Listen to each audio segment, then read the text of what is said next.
Chief secretary Balochistan Abdul Aziz اکیلی نے کہا کہ کسی بھی ملک میں مردم شماری کو خاص اہمیت حاصل ہے کیونکہ اس سے آبادی کی تعداد، معاشی حالت اور نقل و حرکت کے بارے میں معلومات حاصل کی جاتی ہے۔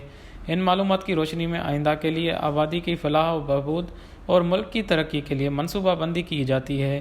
اس وجہ سے ایک مخصوص وقفے کے بعد باقاعدہ طور پر مردم شماری کی جاتی ہے۔ اس کی بنیاد پر حکومت مکمل ترقی اور قوم کی فلاح و بہبود کی خاطر طویل المیعاد بنیادوں پر پالیسیاں بناتی ہے۔ چیف سیکرٹری نے کہا کہ صوبائی حکومت پوری ذمہ داری کے ساتھ وقت مقررہ پر صوبے میں مردم شماری کرائے گی۔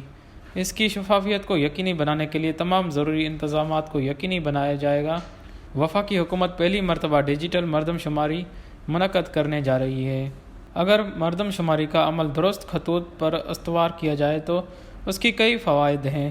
مردم شماری کے اعداد و شمار درست ہوں گے تو کسی بھی طبقے کے حقوق کی حق تلفی نہ ہوگی۔ وش نیوز کراچی۔